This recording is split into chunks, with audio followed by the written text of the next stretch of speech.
주님 앞에 나온 여러분 환영하고 축복합니다. 먼저 사도신경으로 우리 신앙 고백하겠습니다. 큰 목소리로 사도신경을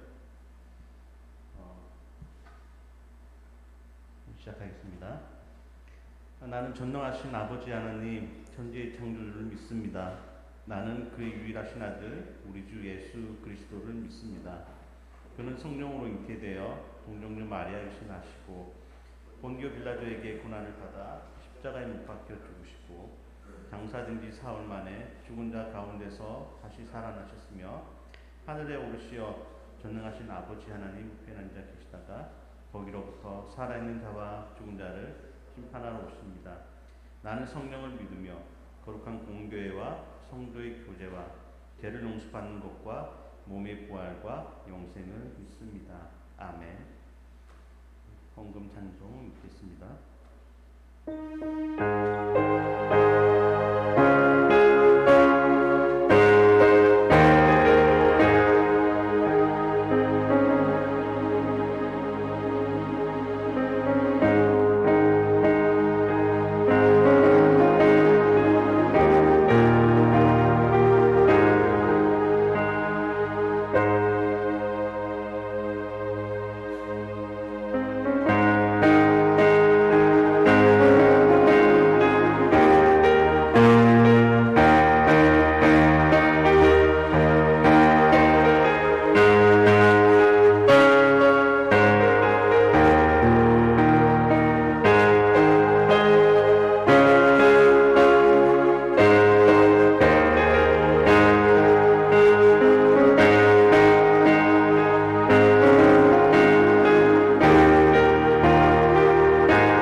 사랑이 많으신 하나님, 거룩한 주일 저희들을 이끄시어 성전에 나와 예배 드리게 하심에 감사드립니다.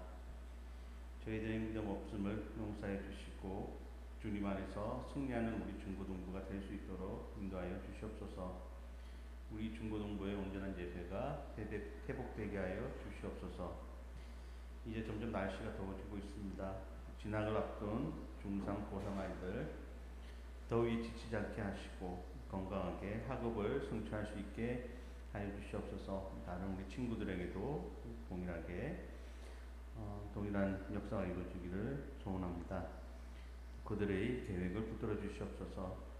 말씀 전하는 강도사님께 말씀의 능력과 영육의 강건함을 허락해 주시고 선포되는 말씀을 통해 우리 아이들의 삶이 주님만을 바라보고 변화될 수 있기를 원합니다. 이 자리에 함께하지 못한 중고등부 친구들도 기억하여 주셔서 주님의 축복을 함께 누릴 수 있기를 기도드립니다.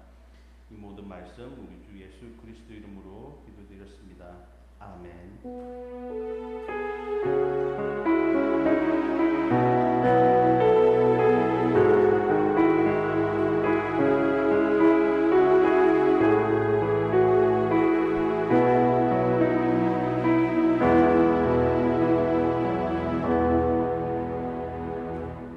성경 봉독이 있겠습니다. 오늘의 말씀은 마태복음 10장입니다. 신약성경 14페이지, 신약성경 넘기셔서 14페이지 있습니다. 제가 가진 성경은 14페이지. 마태복음 10장. 내용이 좀 길지만 예수님의 말씀이 포함되어 있기 때문에 한 절씩 교독하면서 읽고 마지막은 합독하도록 하겠습니다. 제가 먼저 읽겠습니다. 예수께서 그의 12 제자를 부르사 더러운 귀신을 쫓아내며 모든 병과 모든 약한 것들을 고치는 권능을 주시니라.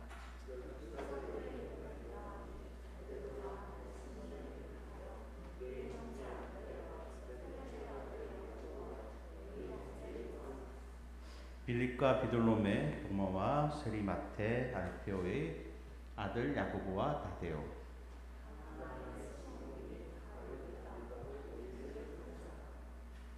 예수께서 이 12를 내보내시며 명하여 이르시되 이방인의 길로도 가지 말고 사마리아인의 고을에도 들어가지 말고 가면서 전파하여 말하되 천국이 가까이 왔다 하고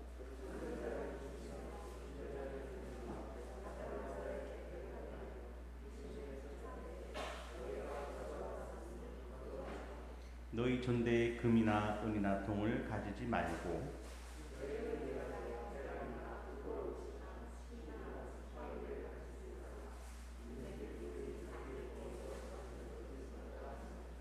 어떤 성이나 마을에 들어가든지 그 중에 합당한 자를 찾아내어 너희가 떠나기까지 거기서 머물라. 그 집이 이에 합당하면 너희 빈 평안이 거기에 임할 것이요 만일 합당하지 아니하면 그 평안이 너희에게 돌아올 것입니다.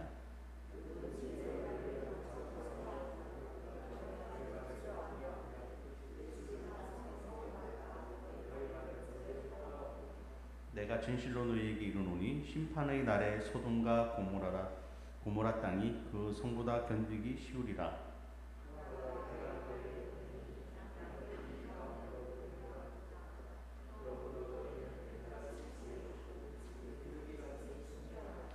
사람들을 삼가라. 그들이 너희를 공의에 넘겨주겠고 그들의 회당에서 채찍질하리라.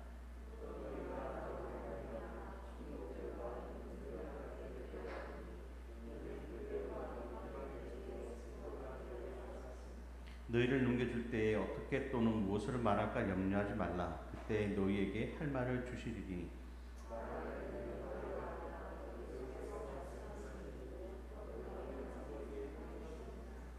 장차 형제가 형제를 아버지가 자식을 죽이는데 내주며 자식들이 부모를 대적하여 죽게 하리라.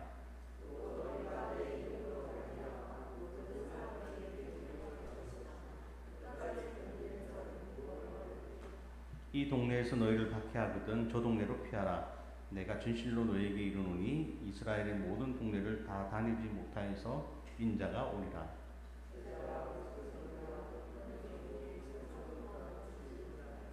제자가 그 선생 같고 종이 그 상전 같으면 족하다. 집 주인을 바알세불이라 하였거든 하물며 그 집 사람들이냐.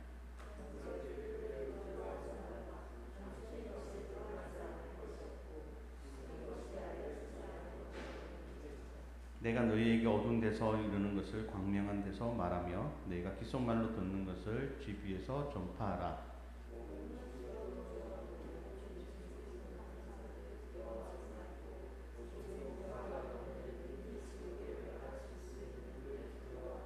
참새 2마리가 한 아시리온에 팔리지 않느냐. 그러나 너희 아버지께서 허락하지 아니하시면 그 하나도 땅에 떨어지지 아니하리라.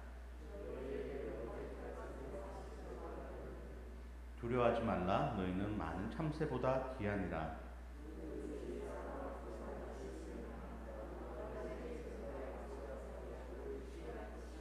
누구든지 사람 앞에서 나를 부인하면 나도 하늘에 계신 내 아버지 앞에서 그를 부인하리라.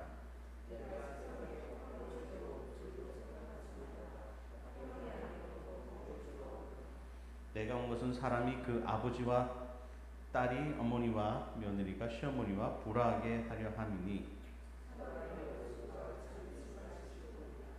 아버지나 어머니를 나보다 더 사랑하는 자는 내게 합당하지 아니하고 아들이나 딸을 나보다 더 사랑하는 자도 내게 합당하지 아니하며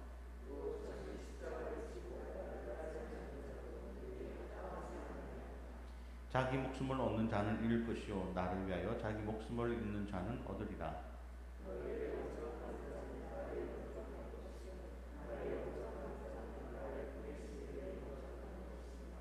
선지자의 이름으로 선지자를 영접하는 자는 선지자의 상을 받을 것이요 의인의 이름으로 의인을 영접하는 자는 의인의 상을 받을 것이요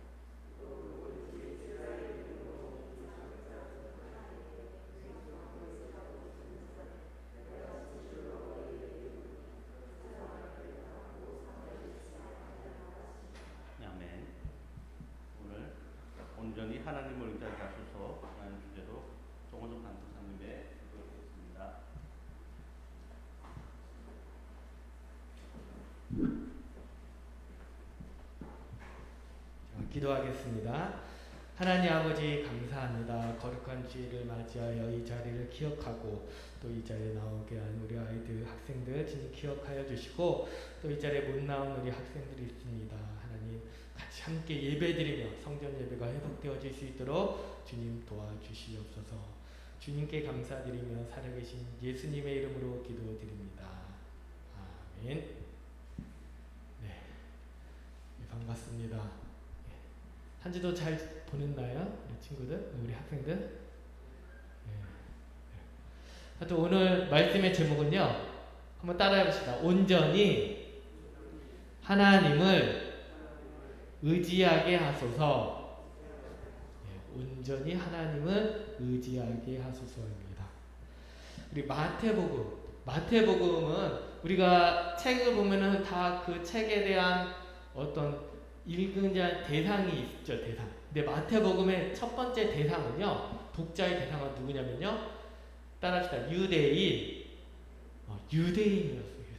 그러니까 당시 예수님이 살았던 그 지역에서 유대인은 누구냐면요, 어떤 사람들이냐면은 구약에 우리가 갖고 있는 신구약 성경 중에 구약 성경만 믿는 거예요. 그러니까 하나님은 믿는데 예수 그리스도를 구주로, 예수 그리스도를 하나님으로 믿지 않아요. 그래서 예수님이 이 땅에 오셔가지고 내가 하나님이라고 얘기했을 때 누가 제일 싫어했을까요? 유대인들, 바리새인들이, 사두개인들이 너무너무 싫어했어요. 왜냐?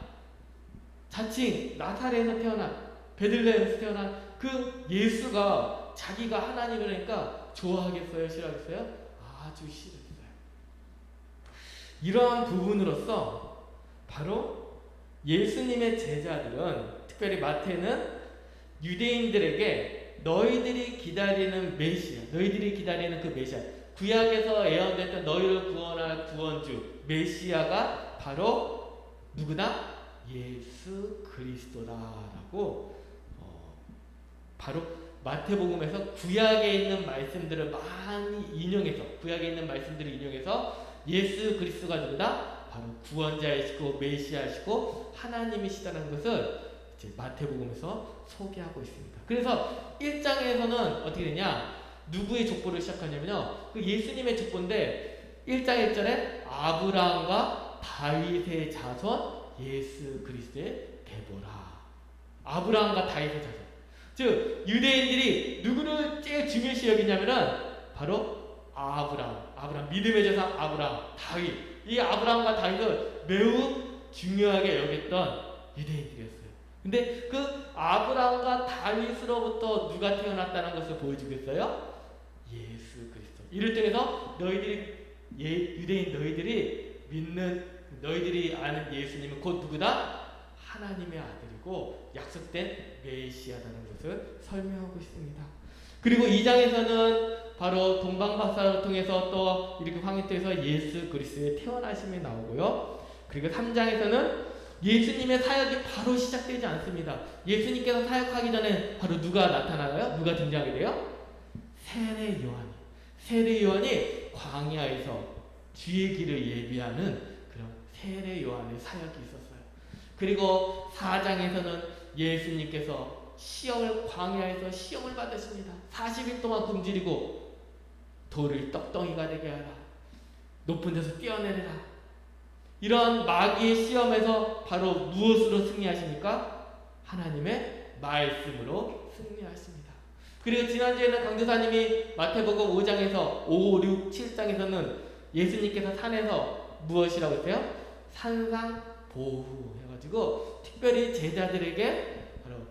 제자들이 어떻게 그리스도인으로서 어떻게 삶을 살아야 되는지 5장, 6장, 7장에서 설명하고 있어요. 그리고 8장, 9장에서는 예수님의 치유 사역이 나타납니다. 나병 환자를 깨끗하게 하셨어요. 또 베드로의 장모를 고쳐주셨어요. 중풍병자를 고쳤어요. 12년간 혈루증으로 앓았던 여인을 고쳐주셨습니다. 이러한 이적 사건을 통해서 예수님은 단지 선지자가 아니라, 인간이 아니라 하나님이시며 창조주이시며 구원자이심을 스스로 선포하셨어요. 특별히 누구들에게? 유대인들에게. 그리고 중요한 것은 예수님께서 말씀하신 모든 것은 그 산상보훈에서 말했던 그 모든 것은 예수님의 말씀은 거짓이 아니라 바로 참이다를 증언하기 위해서 무엇을요? 기적 사건을 통해서 죽은 자를 살리고 나병한 자를 깨끗하게 하고 베드로의 장모를 고치고 이런 기적 사건을 통해서 바로 확신을 주고 있습니다. 그리고 9장에서 기적을 통하여 이러한 기적이 예수님이 하나님이심을 선포하며 동시에 이런 치유 사역을 통해서 치유 사역으로만 끝나는 것이 아니라 치유받은 그들이 구원으로 인도되어지는 하나의 수단으로 되어짐을 말씀하고 있어요. 그래서 9장 22절에 예수께서 돌이켜 그를 보시며 이르실 때 따라 안심하라 내 믿음이 너를 구원하였다 하시니 여자가 그 즉시 구원을 받느니라 라고 말합니다. 즉 예수님께서 치유 사건을 통해서 그 목적이 단지 병을 고치고 낫게 하고 그것으로 끝나는 것이 아니라 그 여인이 무엇을요? 구원을 받는 하나의 과정이었다는 것이죠. 점점점 이러한 역사와 큰 기적으로 인해서 예수님이 어떻게 되냐면은 유명해져요. 야, 예수라는 사람이 여러 가지 이적을 해하고 나병 환자를 깨끗하고 아픈 자를 고치고 여러 가지 이적을 하니까 사람들이 많이 따라다니기 시작했어요. 인기가 많아지게 됐어요. 그런데 그만큼 인기가 많아지면은 그 사람을 싫어하는 사람도 있을까요? 없을까요? 싫어하는 사람들도 점점 많아졌어요. 그 중에 누구였어요? 바리새인들이었어요. 바리새인 사두개인들이 예수님을 싫어했어. 왜냐? 자기가 하나님이라고 하나님의 아들이라고 얘기하기 때문에 점점 싫어하고 점점 그들을 고소하려고 했습니다. 이런 말씀이 어디서부터 등장하냐? 11장 이후부터 반대자들이 바리새인들과 논쟁하고 바리새인들과 그렇게 다투는 그런 모습을 보게 돼요. 이러한 부분으로서 오늘 마태복음 10장에서는 제자들에게 예수를 믿는 제자들에게 어떤 말씀을 하냐? 그리스도인으로서 이런 앞으로의 고난과 어려움 11장 이후로부터는 고난과 어려움이 있는데 이런 고난과 어려움을 앞두고 너희들이 어떤 마음을 가져야 되는지 그것을 표현한 장이 몇 장이에요? 마태복음 10장이에요. 10장. 예수님께서 그렇게 치유사역을 통해서 여러 가지 인기가 많아지고 사람들이 따라다니고 그만큼 반대자들이 등장하게 돼 11장부터는 반대자들이 등장하는데 그 핍박과 고난이 있는 것을 앞두고 마태복음 10장에서는 너희들이 어떠한 그러니까 전쟁에 나가기 전에 군인들을 어떤 정신무장시키는 그러한 장으로서 몇 장이에요? 마태복음 10장이 있다라는 것이죠. 그래서 1절에서 4절은 예수님께서 12제자를 부르십니다. 그리고 그들에게 권능과 기적의 능력을 주십니다.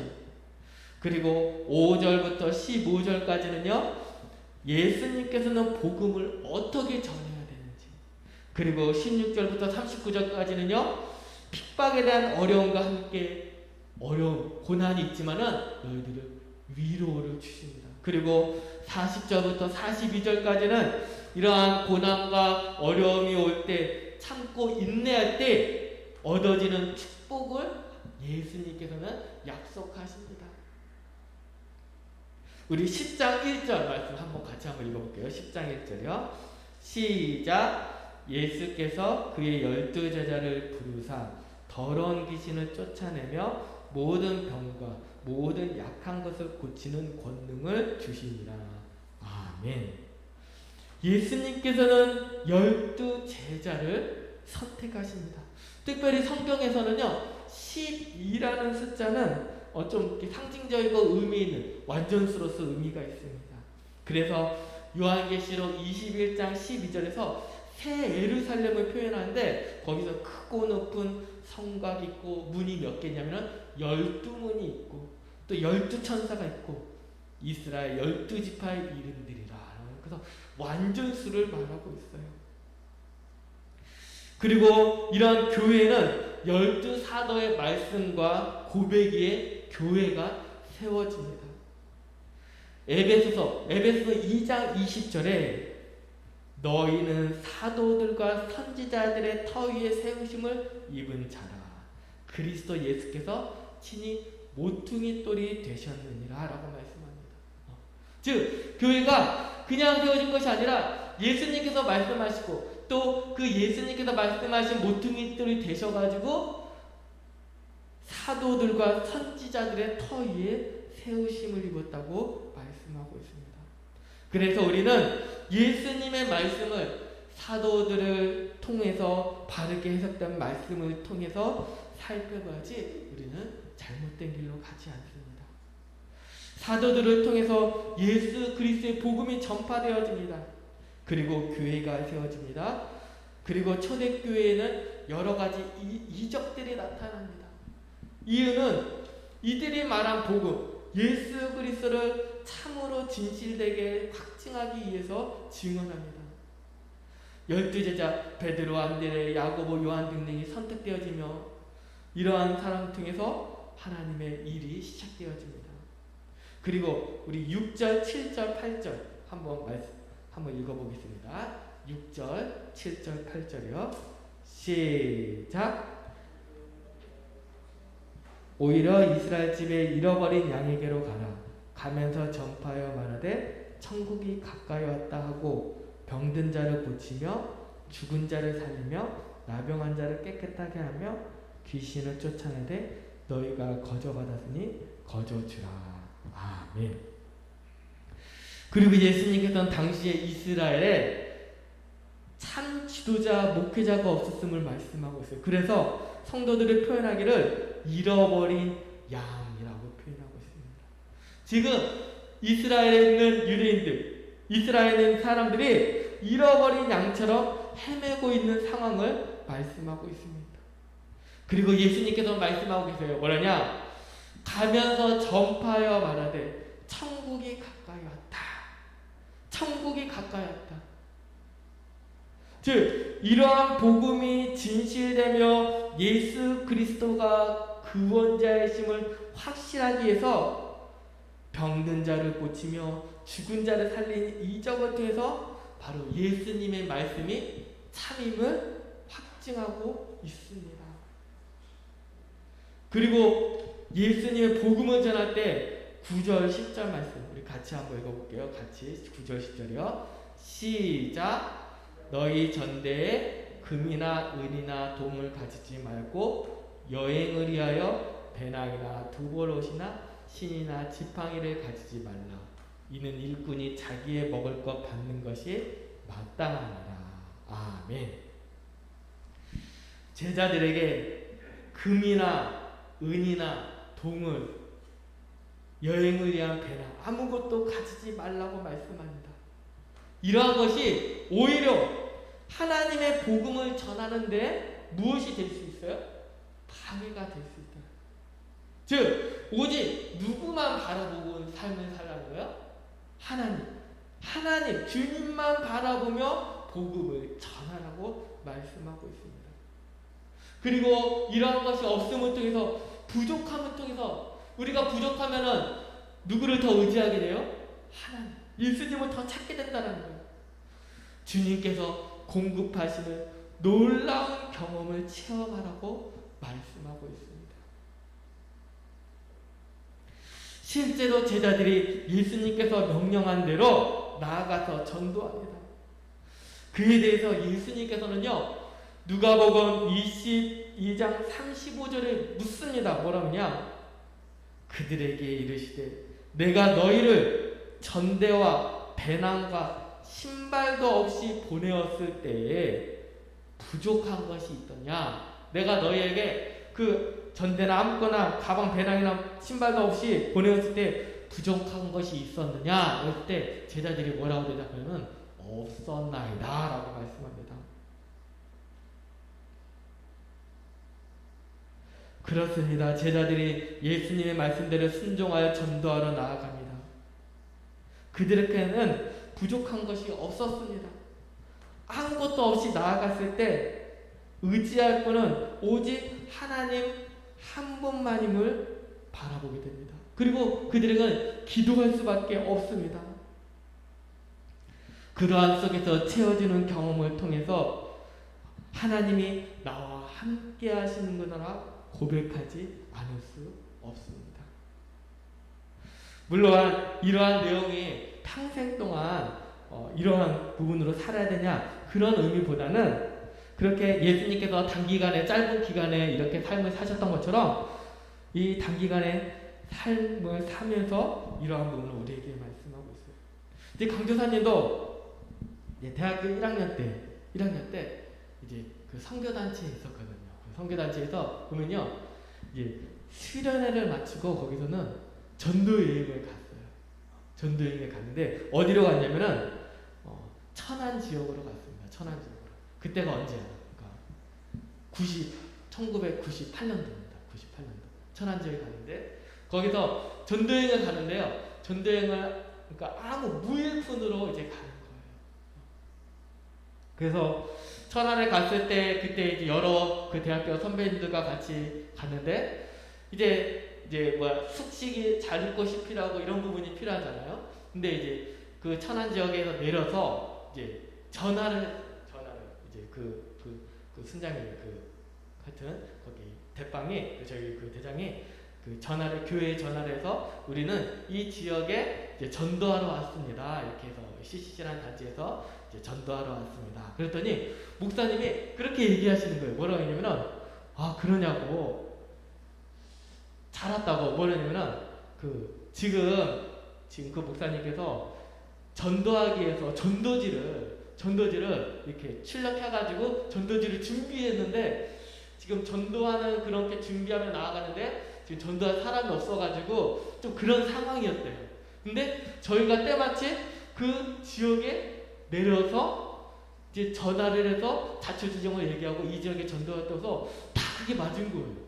그래가지고 그 목사님께서 거기 이제 교회 이름 까먹었는데 잊어버렸는데 하도 오래돼가지고 까먹었는데 사택이 있었어요. 근데 사택을 방금 지어가지고 새 집이었거든요. 근데 목사님도 들어가지 않은 사택에 저희 한 10몇 명을 먼저 거기서 2박 3일 동안 거기서 사용하라고 그러면서 그 목사님이 준비한 그 전도지를 갖고 복음을 전했어요. 복음 전하고 사연이 전하고 그리고 또 그게 소문이 나니까 또 저희들에게 음식도 제공해 주시고 그런 경험을 하여튼 되게 귀하게 했습니다. 그러니까 장기간은 아닐지라도 하나님께서 정말 아무것도 없을 때 그때 딱 달랑 차비만 줬거든요. 차비만. 그리고 회계가 있었지만은 차비만 주고 거기에 이제 그 지역에 내려서는 다 돈을 걷어가지고 그때는 무일푼으로 2박 3일 동안 지내야 되는데 그때 이제 하나님께 기도하며 하여튼 모임에 기도하고 흩어지면 전도였어요.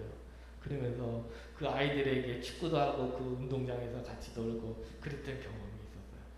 하여튼 우리가 다 준비되는 것도 중요하지만은 아무것도 없을 때 누구를 의지하게 됩니까? 하나님께 기도할 수밖에 없어요. 하나님. 그리고 이렇게 하나님께서는 하나님의 일에 전념하는 자에게 하나님께서 그의 인생을 책임져 주심을 믿어야 합니다. 그리고 복음을 전할 때 예수님께서 뭐라 하냐? 너희들을 영접하면 평안이 그 집에 머무를 것이며 만약 거부하면 그 평안이 너에게 돌아올 것이라고 말씀하면서 우리 14절 말씀 같이 읽어볼게요. 시작. 누구든지 너희를 영접하지도 아니하고 너희 말에 듣지도 아니하거든 그 집이나 성에서 나가 너희 발의 먼지를 떨어버리라. 아멘. 그리고 예수님께서는 제자들에 의해서 앞으로 있을 고난과 어려움을 표현하기를 바로 보라 내가 너희를 양을 이리 가운데로 보낸가 같도다. 뱀같이 지혜롭고 비둘기같이 순결하면서 점점 어려움과 고난을 말씀하고 있습니다.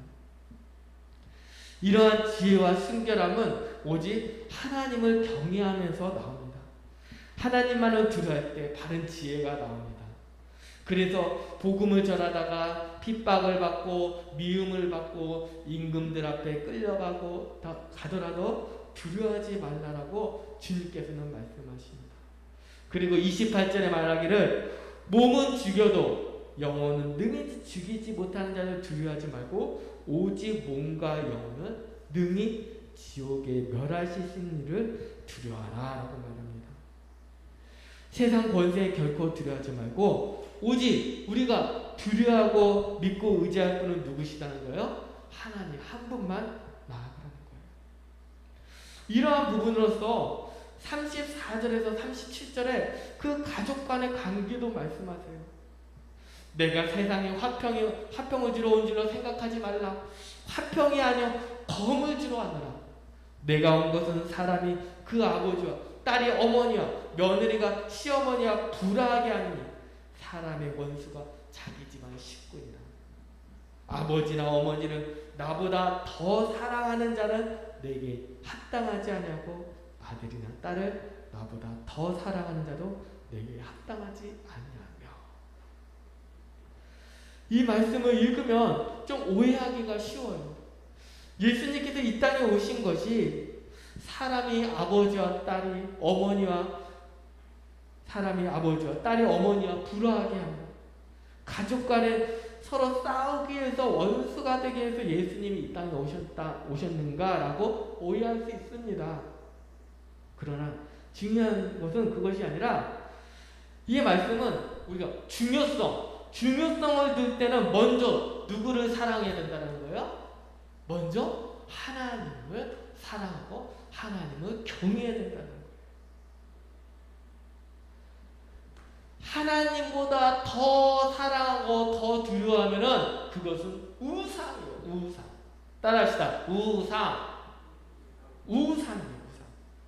우상은 하나님이 제일 싫어하는 것입니다. 제일 싫어하는 것. 부모님을 하나님보다 더 사랑해서 우상이 되면 안 돼요. 또한 부모님은 자식을 하나님보다 더 사랑해서 자식이 우상이 돼도 안 되는 거예요. 우리는 가족 간의 관계도 사랑해야 되지만은 그러나 우선순위로 얘기할 때는 하나님을 더 우선순위로 둬야 된다는 것이죠. 예수님께서는 복음을 전하는 데 있어서 중요한 것은 하나님 사랑이 먼저라고 말씀합니다. 한 예로 부모님이 교회 가지 말라고 말한다면 이것은 주의를 지켜야 하는 신앙의 본분으로서 우리는 가슴이 아프지만 거절하지 않아야 돼요. 부모님, 저는 교회 가야 돼요. 주의를 지켜야 됩니다. 주일에는 예배를 드려야 됩니다. 주의를 목숨같이 지키죠. 그러한 의미로 37절에서 아버지나 어머니를 나보다 더 사랑하는 자는 내게 합당하지 아니하고. 그렇다고 부모님을 막 말 안 들으라 그런 얘기가 아니라 부모님을 공경해야 돼요. 주님한테 공경해야 되는데 정말로 그 하나님과 관계 속에서의 주일 이런 예로 우리는 하나님께 예배드리는 것을 더 중요시 해야 돼요. 야, 주일에 우리 가족 모임 어디 가야 된다. 땡각. 부모님 저 교회 가서 예배 드려야 됩니다. 그렇게 말을 할지 않는 자가 돼야 돼요. 이러한 각오가 있어야지 산상보훈에서 얘기하는 마태복음 5장에서 7장에서 주님의 제자들 그리고 앞으로 있을 11장 이후로 고난과 어려움 핍박 속에서 어떨 수 있다? 승리할 수 있다라는 거예요. 이러한 각오와 이러한 각오가 있어야지 참다운 주님의 제자이며 세상의 빛과 소금이 되며 앞으로 있을 여러 가지 고난과 핍박 속에서도 승리할 수 있다라는 것입니다. 그래서 우리가 매일 우리가 말씀을 읽어야 돼요. 말씀을. 우리 친구들 우리 규보형제 몇 시에 일어나나요? 혹시?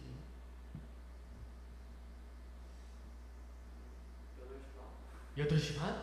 8시 반이요? 6시 반? 아, 8시? 그래요? 그래요. 우리 윤우 형제는, 윤우 학생은 몇 시 일어나죠? 평일에 학교 갈 때. 평일에. 한 7시?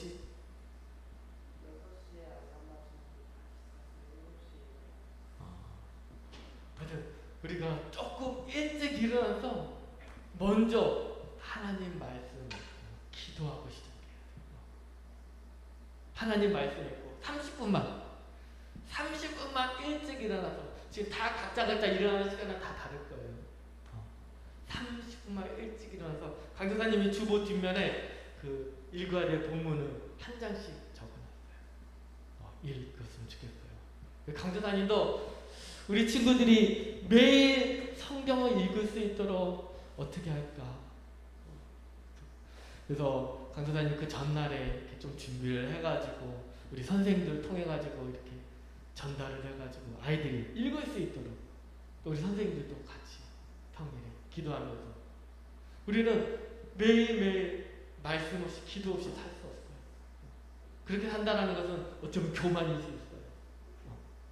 앞으로는 더 어려움이 올 거예요. 더 학교 교육도 그렇고 막 점점 이게 뭔지 저거 뭔지 기준이 점점 없어지고, 그러한 상황에서 우리는 하나님 말씀을 끝까지 붙들고 살아갈 줄 믿습니다.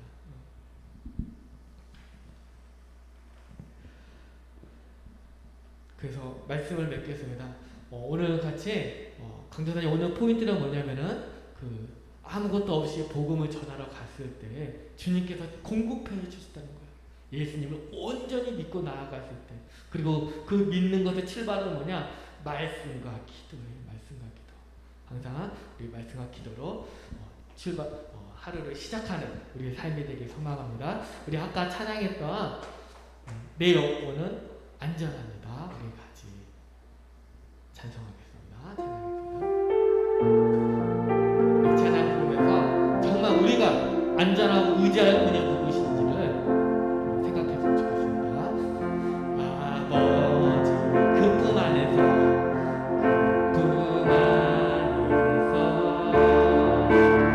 내 영혼은 안전합니다.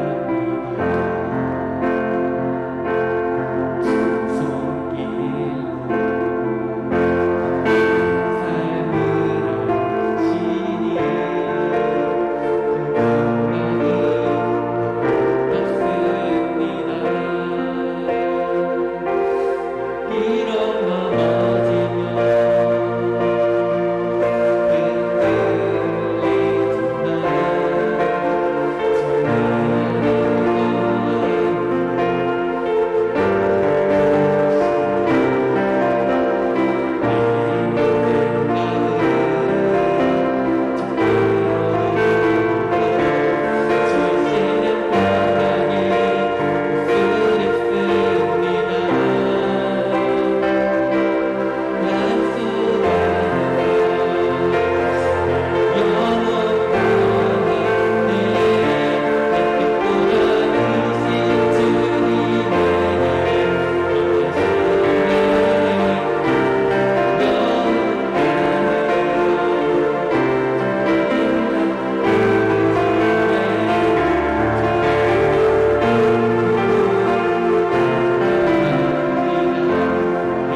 그러한 삶이 우리는 매일매일 필요해요. 정말로 주님 없이는 살 수 없습니다. 그것이 첫 번째로 무엇이냐?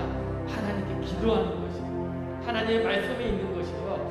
내가 하루에 조금 20분, 30분 일찍 일어나서 하나님 말씀으로 기도로 시작하겠노라고 같이 좀 다짐을 하고 우리 내일부터 같이 이렇게 시작했으면 좋겠습니다. 정말로 하나님 말씀대로 살고 하나님 말씀대로 살면서 믿음으로 살 수 있도록 우리 같이 이 시간에 같이 한 마음으로 같이 기도하겠습니다. 하나님 아버지 주님 감사합니다. 주님이시여 하나님 우리가 믿고 의지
주기도문으로 예배를 마치겠습니다. 하늘에 계신 우리 아버지, 아버지의 이름을 거룩하게 하시며 아버지의 나라가 오게 하시며 아버지의 뜻이 하늘에서와 같이 땅에서도 이루어지게 하소서. 오늘 우리에게 일용할 양식을 주시고 우리가 우리에게 잘못한 사람을 용서하여 준 것 같이 우리 죄를 용서하여 주시고 우리를 시험에 빠지지 않게 하시고 악에서 구하소서. 나라와 권능과 영광이 영원히 아버지의 것입니다. 아멘.